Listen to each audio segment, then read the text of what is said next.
Video को like करके आगे शेयर जरूर कर देना। उनसे बड़ा कोई पीर? दाता अली हुजवेरी फरमाते हैं रसूलुल्लाह जैसा कोई पीर नहीं है और अबू बकर सिद्दीक जैसा कोई मुरीद नहीं है। ऐसे पीर के हाथ से तोहफा, उसकी क्या कदर है? फजर में सोते पड़े हैं, जोहर का हाल क्या है, मगरिब का हाल क्या है, इशा का सब जान रहे हैं।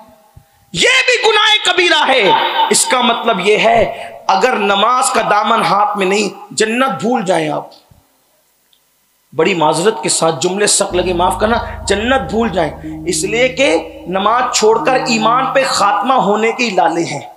बल्कि हदीस पाक तो यहां तक कि फतावा रज़विया में इमाम अहले सुन्नत ने हदीस लिखी, तवज्जो करें क्या लिखी, लिखते हैं अगर कोई नमाजी हो, नमाज का पाबंद हो लेकिन रुकू सही नहीं करता, नमाज का पाबंद हो लेकिन रुकू सही नहीं करता जैसा करने का हुक्म है, तो डर है मरेगा तो काफिर होकर के मरेगा।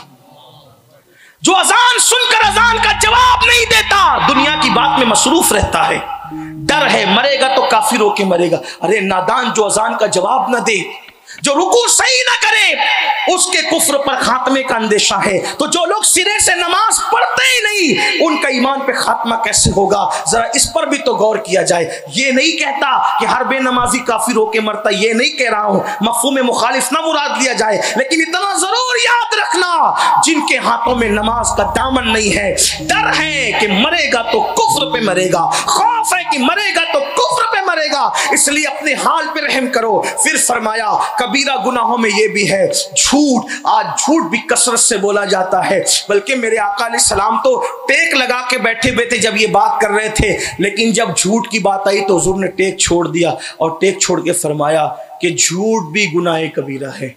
बल्कि पूछा गया क्या मुसलमान बदी कर सकता है? आका अलैहि सलाम ने फरमाया हाँ, अगर नफ्स वरगला दे, शैतान बहका दे तो कर सकता है।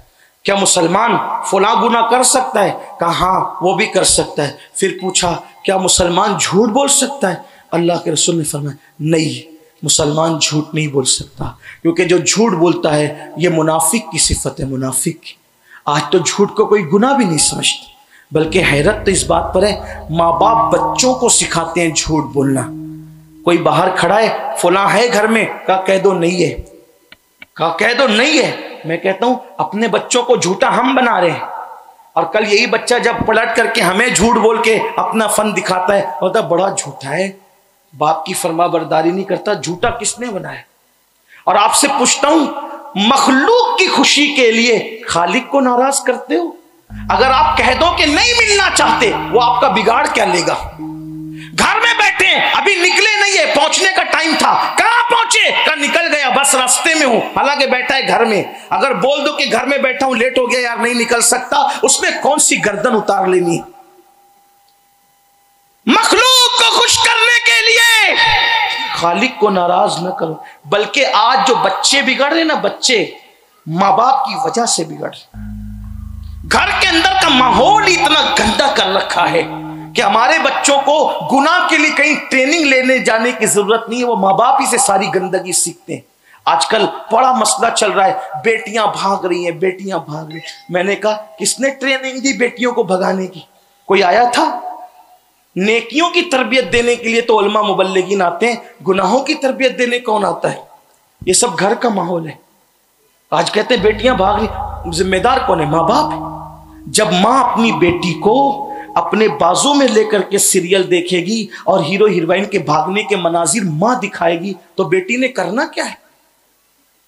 वक्त से पहले बच्चे बालिग हो रहे हैं, वो मनाजिर हमने अपने बच्चों को अपने बाजू में लेकर के देखें। फिल्मों ने, सीरियलों ने और गंदी फिल्मों ने बेड़ा गर्क किया है माशरे का।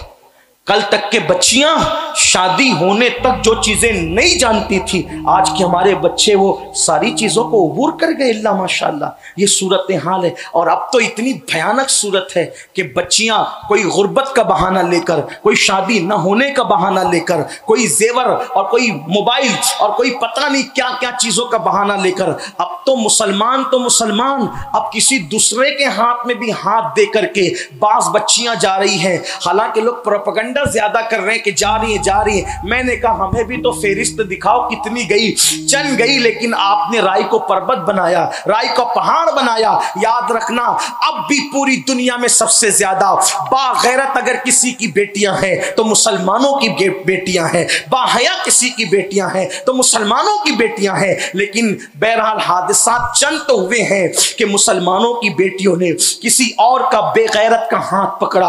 मेरे आका अलैहिस्सलाम के प्यारे दीवानों, ये क्यों हुआ? घर के अंदर फिल्म का माहौल, घर के अंदर जो वो मगरिब का माहौल, घर के अंदर उरियानियत का माहौल, घर के अंदर बेपर्दगी का माहौल। हैरत है, आज एक भाई अपनी बहन को बेपर्दा लेकर के चला जाता है बाहर, एक बाप अपनी बेटी को बेपर्दा लेके घूमता है, एक शौहर अपनी बीवी को बेपर्दा लेके घूमता है। बागों की सैर बेपर्दा हो रही है, पहाड़ों की सैर बेपर्दा हो रही है। सुन लो, अल्लाह अकबर। मेरे आका, हम सब के आका गैब दा नबी सल्लल्लाहु अलैहि वसल्लम ने फरमाया, जन्नत के दरवाजे पर यह इबारत लिखी हुई है कि अल्लाह ने जन्नत दय्यूसों के लिए हराम कर रखी है। जन्नत दय्यूस के लिए हराम है, हराम। अल्लाह अकबर। सहाबे किराम ने पूछा, या रसूल अल्लाह, ये दय्यूस कौन है? तो आका फरमाते हैं, जिस घर की औरतें बेपर्दा घूमे, बदी में मुब्तला रहे और उनके घर के मर्दों को इत्तला होने के बाद वो उनको न रोके,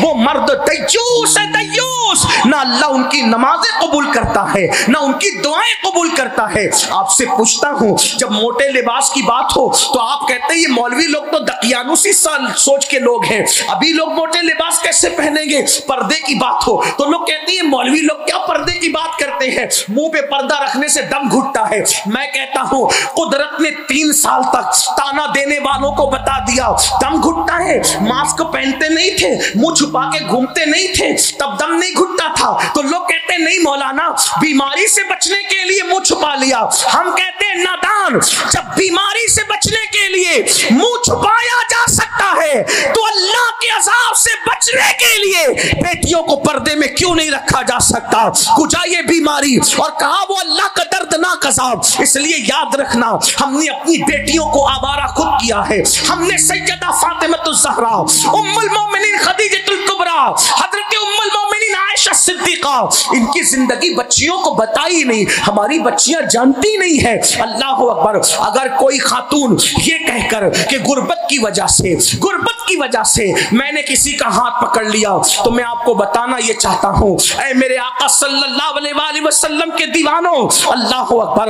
अगर मेरे नबी की शहजादी तैयबा, ताहिरा, आबिदा, साहिदा, राकिया, साजिदा, नकिया, तकिया, ज़किया, उम्मे अबीहा, उम्मुल हसनैन, मखदूमे कायनात, मलका फिरदौस बरी सैयदा फातिमा ज़हरा अगर चाहती तो रोजाना नया लिबास पहन सकती थी, रोजाना जन्नत का खाना आ सकता था। खुदा ने उनके बाबा को इतना इख्तियार दिया था, वो लोग चाहते तो रोज जन्नत का खाना खाते। लेकिन आप जानते हैं, एक महीने तक सैयदा फातिमा के घर में ऐसे भी हालात गुजरे कि महीना भर तक सैयदा फातिमा के घर का चूल्हा नहीं जलता था। और अल्लाह अल्लाह, जब चूल्हा जलता भी था तो आटा खुद ही पीसती थी, पानी खुद ही भरती थी। मौलाए कायनात सैयदना अली के मुर्तजा करमल्लाहु ताला वजहुल करीम फरमाते हैं, चक्की चलाने की वजह से फातिमा ज़हरा के हाथों में गट्टे पड़ गए थे और पानी का मशकीज़ा उठाने की वजह से सैयदा फातिमा ज़हरा की पुश्त पर मशकीज़े का निशान पड़ गया था। आप जानते हैं, मेरे नबी की शहजादी, हम सबके आका और मौला मुस्तफा जान रहमत की सबसे चहीती बेटी सैयदा फातिमा ने एक दिन वो भी देखा कि उनके दुपट्टे में जब पेवन लगाने की बारी आई तो घर में पेवन लगाने के लिए पेवन का कपड़ा भी मौजूद न था। तो सैयदा फातिमा ज़हरा ने जब पेवन का कपड़ा भी न मिला तो ऊंट के चमड़े का पेवन अपने दुपट्टे में लगाया। अल्लाह अकबर। आज जो लोग दुनिया में भीख मांगते हैं उनकी बेटियों के दुपट्टों में भी चमड़े का पेवन नहीं है, लेकिन मालिक जन्नत, मालिक कौसर, मालिक कौनैन की शहजादी, उनके दुपट्टे में एक पेवन ऊंट के चमड़े का है। आखिर पूछना चाहता हूं, ये फक्र फाका की जिंदगी क्यों थी? उसकी वजह सैयदा फातिमा और नबी के घर वालों ने इस शान की जिंदगी को गुजारकर हमारी गुर्बत पर अपनी सुन्नत का पर्दा डाल दिया है कि अगर किसी के घर में महीने भर चूल्हा नहीं जलेगा तो कोई ये नहीं कहेगा कि इसके घर में चूल्हा नहीं जलता, ये निकम्मा है, बल्कि जिसके घर में चूल्हा नहीं जलेगा वो फख्र से कह सके कि आज मैंने अपने नबी की सुन्नत पर और आले नबी की सुन्नत पर अमल किया है। अगर किसी की बेटी के दुपट्टे में पेवन होगा तो लोग उसकी गुर्बत का मजाक न उड़ा सकेंगे, बल्कि उस गुर्बत पर अल्लाह अकबर नबी और आले नबी ने अपनी सुन्नत का पर्दा डाल दिया है। अगर पेवन में किसी की बेटी जाएगी तो लोग ये न कहेंगे कि इसकी बेटी के पास कपड़े नहीं है, बल्कि लोग ये कहेंगे देखो इस सदी में भी कोई सैयदा की सुन्नत पर अमल करने वाला मौजूद है। अल्लाह अकबर। जानते हैं क्या हुआ? जब सैयदा फातिमा तो ज़हरा के दुपट्टे पर चमड़े का पेवन लगा तो मेरे आका आए और आकर अपनी बेटी के दुपट्टे पर जब चमड़े का पेवन देखा तो अल्लाह के रसूल सैयदुस साबिरीन सैयदुस शाकिरीन मुस्तफ़ा जान रहमत ने बेटी के सर पे जब चमड़े का पेवन वाला दुपट्टा देखा तो आंखों में आंसू आ गए। आका रो पड़े।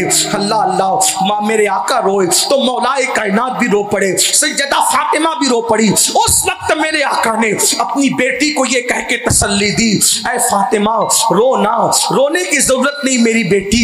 क्या तुम इस बात पे खुश नहीं हो कि दुनिया वालों के लिए दुनिया की नेमतें हैं और मोहम्मद और आले मोहम्मद के लिए आखिरत की नेमतें हैं। मैं पूछना चाहता हूँ, अगर बेटियों को ये वाकयात याद कराए जाते कि नबी की शहजादी के घर में एक एक महीने तक चूल्हा नहीं जला और रसूलुल्लाह के घर में एक एक महीने तक चूल्हा नहीं जला, तो कनात पसंदी का जज्बा हमारी बच्चियों के दिल में भी पैदा होता। बल्कि एक वाकया मुझे याद आया, अक्सर सीरत निगारों ने इसको लिखा है, तवज्जो से सुने। हुजूर के घर का क्या हाल था।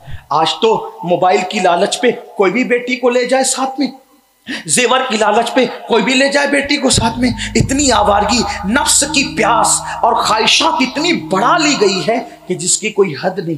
रोटी दो जो चाहे ले लो, कपड़ा दो जो चाहे ले लो, मकान की लालच दो जो चाहे ले लो, लेकिन आओ कैसा कैसा गुजारा किया, कैसी जिंदगी गुजारी आले नबी, असहाबे नबी और खुद मुस्तफ़ा जान रहमत। एक मर्तबा दोपहर का वक्त, चिलचिलाती दोपहर की धूप, उस चिलचिलाती धूप में अल्लाह के रसूल अलैहिस्सलाम अपने घर से निकले बाहर चिलचिलाती हुई धूप में, तो देखा दोनों यार, दोनों वजीर सिद्दीक अकबर और फारूक आजम खड़े एक दूसरे से बातें कर रहे। आका ने दोनों को सलाम किया और सलाम करने के बाद वीडियो